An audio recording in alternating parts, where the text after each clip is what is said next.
Saya jemput Jelebu, silakan. Baik besar tempat belakang. Bismillahirrahmanirrahim. Assalamualaikum warahmatullahi wabarakatuh. Terima kasih yang Tan Sri Yang di-Pertua kerana beri saya peluang, beri Jelebu peluang untuk membahaskan rang undang-undang perbekalan 2024 yang dibentangkan oleh Yang Amat Berhormat Tambun. Saya ingin mengucapkan tahniah dan syabas terutamanya kepada Yang Amat Berhormat Tambun kerana telah membentangkan satu belanjawan yang pada kali ini adalah belanjawan yang terbesar.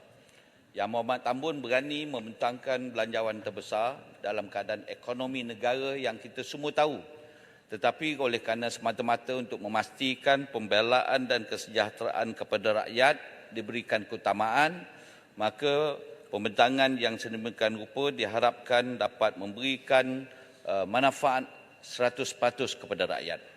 Tan Sri Yang Di-Pertua, saya ingin mengucapkan tahniah juga kepada Kementerian Kewangan ni kerana telah mewujudkan portal manfaat yang boleh digunakan oleh rakyat untuk menyemak segala bentuk bantuan dan inisiatif belanjawan yang terbabit dan terkait dengan mereka. Saya pernah sebut tentang perkara ini satu ketika dulu, Tan Sri Yang Di-Pertua, kerana rakyat tak faham dan tak maklum bentuk bantuan dan juga subsidi atau apa perkara berkaitan belanjawan jika tidak dipermudahkan urusan akses information ataupun informasi kepada rakyat. Kerana itu saya cuba ni Tan Sri, sebagai ahli parlimen, saya cuba portal ini dan bila saya masukkan maklumat ringkas tentang diri saya, maka semua perkara yang terkait dan juga bentuk inisiatif yang terkait dengan saya terus kita dapat maklumat. Saya ingin mewar-warkan supaya semua ahli parlimen cuba portal ini dan apatah lagi rakyat dan timbalan menteri luar juga boleh mengusahakan kempen yang sedemikian rupa. Kerana itu Tan Sri Yang Di-Pertua, ini adalah merupakan satu tambah baik yang diambil oleh kerajaan Madani ini untuk kepentingan rakyat. Saya ingin mulakan perbahasan saya dengan menyentuh soal pengundian di Malaysia, Tan Sri.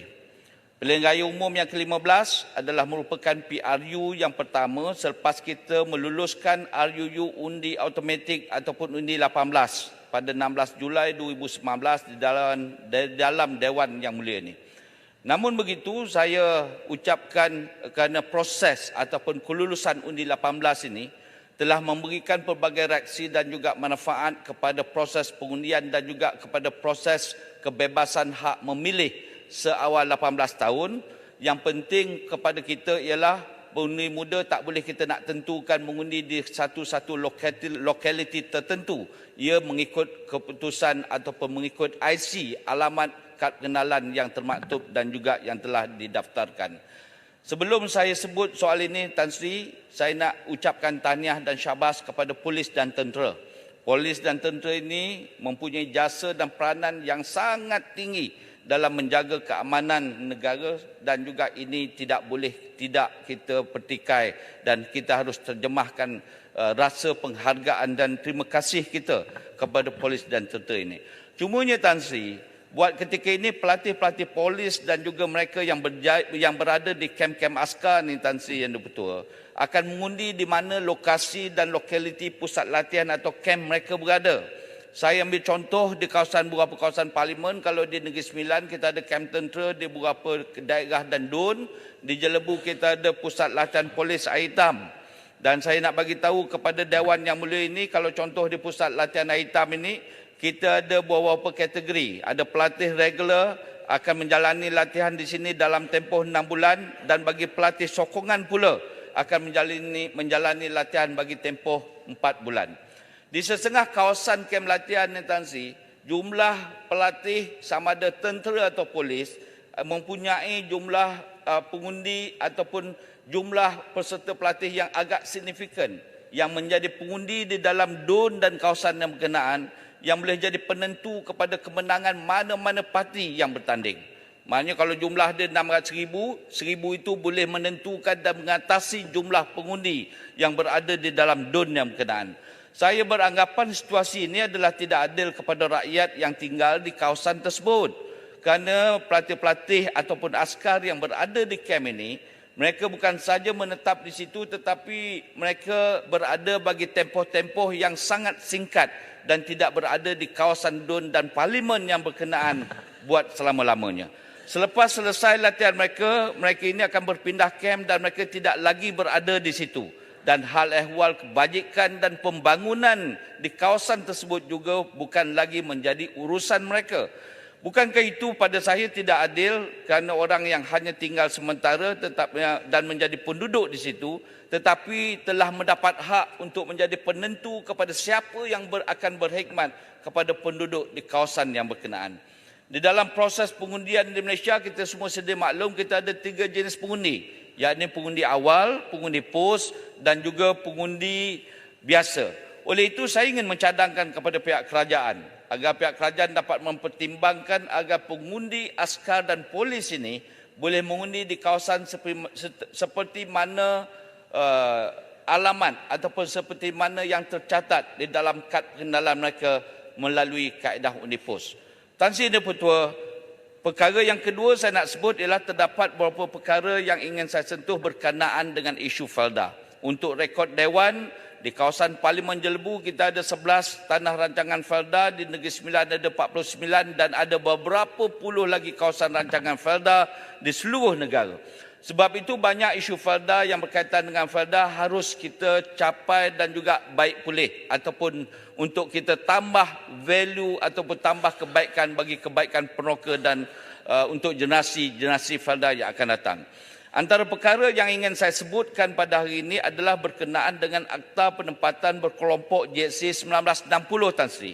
Akta ini telah digubal pada tahun 1960, Akta 13, selaras dengan peruntukan di bawah artikel 76 Perlembagaan Persekutuan pada 27 April 1960 dan telah berkuat kuasa pada 30 Mei 1960. Tujuan pengubalan akta ini seperti kita semua sedia maklum adalah untuk menyeragamkan undang-undang serta dasar dan penubuhan kawasan penempatan berkelompok dengan syarat pemberi milikan dan penghunian di kawasan itu bagi perkara yang berkesampingan dengannya dan pelaksananya bagi semua negeri di semenanjung ini, iaitu dari segi polisi, dasar serta kuasa eksekutif yang diberikan oleh pihak berkuasa negeri. Akta ini juga sewaktu diwujudkan adalah sangat baik bagi mengurus dan mengawal tanah-tanah Felda di seluruh negara. Cumanya isunya, Tan Sri, akta ini telah berusia lebih daripada 63 tahun tanpa sebarang kajian dan juga pembaharuan. Banyak perkara dan klausa dan section yang ada dalam akta ini yang mungkin relevan waktu itu dan tidak relevan lagi ketika sekarang. Setelah lebih 60 tahun penubuhan Felda, kini rata-rata peneroka generasi pertama semakin hari semakin berkurangan kerana telah sampai umur dan sebagainya. Bagi peneroka yang telah meninggal dunia, Tan Sri, lot-lot tanah dan ladang mereka diuruskan oleh waris yang dikelaskan sebagai pentadbir sahaja. Beza antara pemilik dan pentadbir, pemilik adalah individu yang berkuasa sepenuhnya dalam soal harta yang dimiliki, yakni lot rumah dan juga lot ladang. Pentadbir pula tidak berkuasa sepenuhnya ke atas harta yang ditadbir, sama ada rumah atau ladang, dan hasil ladang mestilah dibahagikan sesama waris-waris mengikut perintah pusaka. Kan itu sejak akhir-akhir ini isu pembahagian tanah pusaka Felda semakin mendapat perhatian masyarakat dan yang disebabkan kegagalan menyelesaikan masalah pusaka ini. Pembahagian harta pusaka yang sememangnya telah bermasalah kini menjadi lebih rumit apabila berlaku salah faham di kalangan waris yang melibatkan hak milik berkelompok yang terikat dengan akta ini.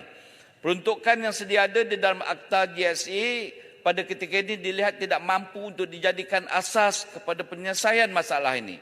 Sekatan yang diperuntukkan dalam akta ini juga tidak memungkinkan ahli waris mendaftarkan nama mereka dalam geran tersebut dan dalam masa yang sama tanah tersebut tidak boleh dipecah sepadan dan sebagainya. Kan itu keadaan ini tanpa pemahaman yang jelas telah menimbulkan kesansian pada waris yang merasakan seolah-olah mereka hilang hak dan dinafikan hak mereka oleh undang-undang. Oleh sebab itu saya ingin mencadangkan agar akta JSC ini dipinda dan dikaji semula bagi mengambil kira kepentingan pewaris serta sebagaimana pembangunan masa depan Felda. Saya ingin mencadangkan supaya satu rundingan meja bulat perlu dibuat yang melibatkan pihak kementerian, Felda, peneroka, badan bukan kerajaan serta pakar perundangan dan hartanah untuk mencari penyelesaian sebagaimana untuk menyelesaikan segala isu-isu yang berkaitan dan sekaligus untuk merangka pembangunan Felda untuk masa depan yang lebih baik. Tan Sri dan Pertua, satu lagi isu yang saya ingin bawakan pada hari ini adalah isu yang berkaitan dengan penanaman. Boleh sikit mencelah. Sekejap, okey. Boleh. Ya.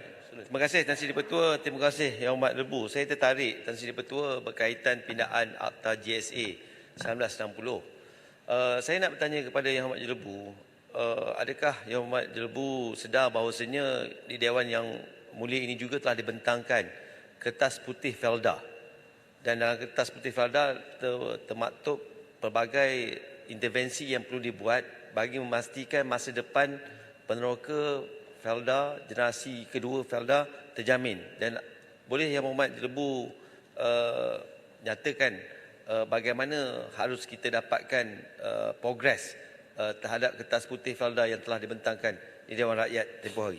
Tan Sri, saya sokong payah besar, harap dapat masukkan dalam teks saya, harap dapat kerajaan mengemukakan laporan terkini tentang perkembangan Kertas Putih yang telah pernah dibentangkan di Dewan Rakyat ini, Tan Sri. Baik. Tan Sri, saya sambung semula.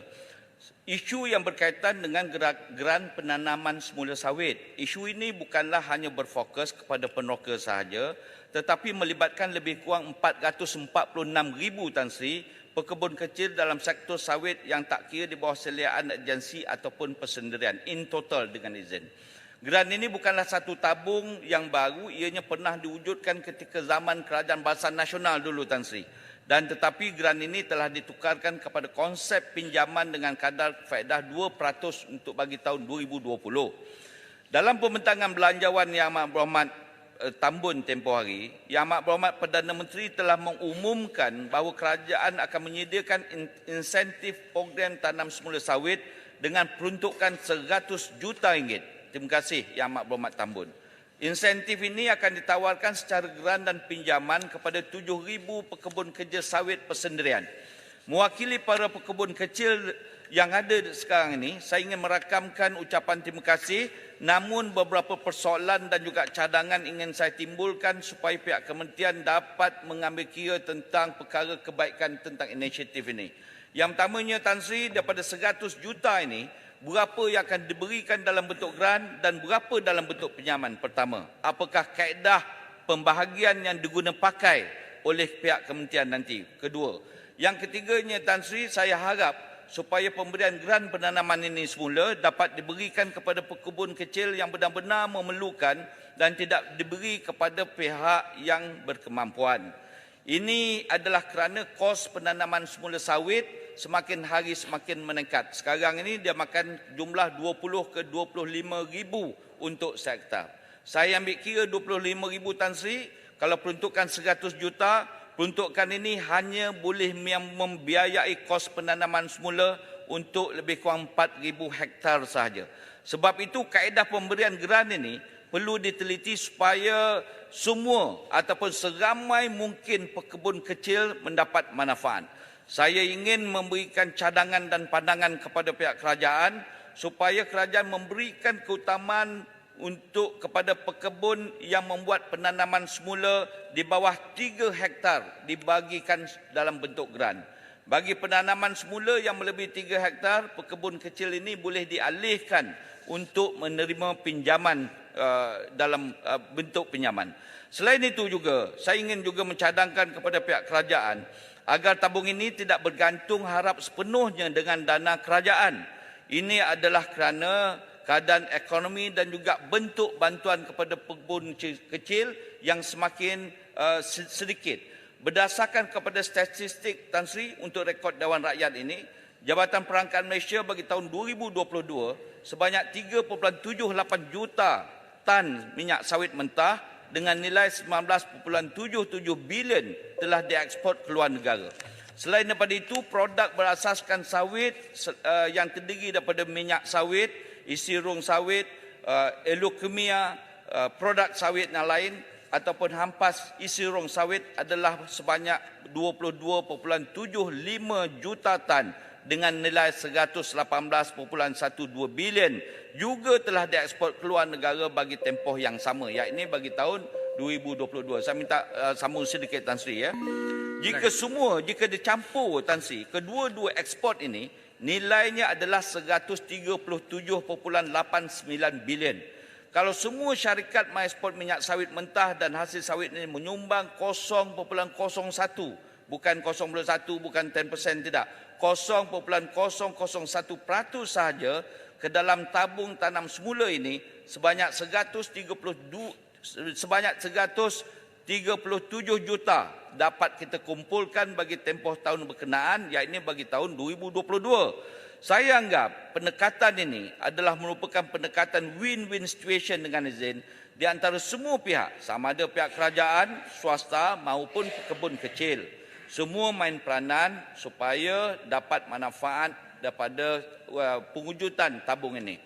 Kerana kita harus terima hakikat yang bertungkus lumus mengusahakan sawit ini adalah pekebun-pekebun kecil, dan yang berus niaga berbilion-bilion ringgit ini adalah pihak swasta dan agensi. Jadi kerana itu memadai ataupun apa salahnya kita ambil sedikit daripada nilaian tersebut untuk kita beri semula bantuan kepada pekebun kecil.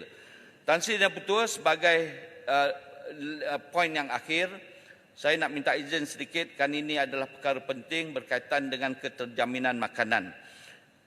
Bermula daripada minyak, telur, ayam dan kini kita berhadapan dengan masalah beras. Dan saya faham, kita faham isu kekurangan beras ini adalah berasaskan kepada beberapa faktor, cuaca, bencana, wabak, sekatan ekspor dan sebagainya. Dan ini adalah bukan saja merupakan isu di Malaysia, malah di peringkat global. Sebab itu, suka atau tak suka Tan Sri, kita perlu ambil serius soal keterjaminan makanan ini. Kerajaan perlu melihat dan juga apakah bahan asas makanan yang mana kebergantungan negara kepada hasil import ada tinggi, dan merangka satu pelan jangka panjang supaya kebergantungan kita terhadap barang makanan import ini dapat kita kurangkan dari tahun ke tahun. Saya mengharapkan supaya kerajaan kali ini, Tan Sri yang Ketua, bersedia untuk berbelanja dalam jumlah kewangan yang agak besar dalam soal keterjaminan makanan ini, kerana ini adalah merupakan satu time bomb dengan izin. Jika tidak dapat kita selesaikan, maka pada waktu dan tahun yang akan datang, masalah yang sama akan kita hadapi. Saya nak sebut Kerajaan Negeri Sembilan, Tan Sri, kita mohon 20 juta tambahan, khusus daripada Kerajaan Persekutuan menerusi Belanjawan 2024 bagi memperkukuhkan projek keterjaminan makanan dan keselamatan bagi Negeri Sembilan. Peruntukan yang dimohon ini adalah untuk membantu industri pertanian, penternakan dan perikanan serta tanah tebiah. Dan mengikut sumber agro makanan Negeri Sembilan, Tan Sri, kita tak dapat dan nak tampung keperluan negeri-negeri lain, tetapi sekurang-kurangnya cukup untuk menampung dan menjamin bekalan makanan di Negeri Sembilan mencukupi. Satu perkara Tan Sri, kenapa peruntukan ini penting, saya dah sebut kepada Yang Berhormat Menteri. Saya beri contoh berkenaan dengan soal beras. Kerajaan negeri sekarang ni Tan Sri, kita tidak ada apa-apa kilang beras. Mini kilang beras pun tak ada, pusat pemprosesan beras pun tak ada. Malah pembekal beras 1,200 hektar di seluruh Negeri Sembilan hantar ke Melaka, Muar dan juga di negeri-negeri sekitar. Bila kita hantar beras ke Muar, kita hantar beras ke Melaka, beras itu tak balik semula ke Negeri Sembilan. Orang Negeri Sembilan beli beras daripada luar. Kerana itu saya harapkan Negeri Sembilan ini adalah negeri luar jelapang, dan kawasan penanaman padi Negeri Sembilan seperti saya sebut hampir 1,200 hektar bagi seluruh Negeri Sembilan. Dan apa yang kita harapkan, apabila bentuk peruntukan dan bajet yang sedemikian rupa, maka pada tahun-tahun yang akan datang, Negeri Sembilan boleh mendirikan kilang memproses padi ini untuk menampung bekalan beras bagi kerajaan Negeri Sembilan. Tan Sri, saya ucapkan terima kasih. Jelebu menyokong. Terima kasih, Jelebu.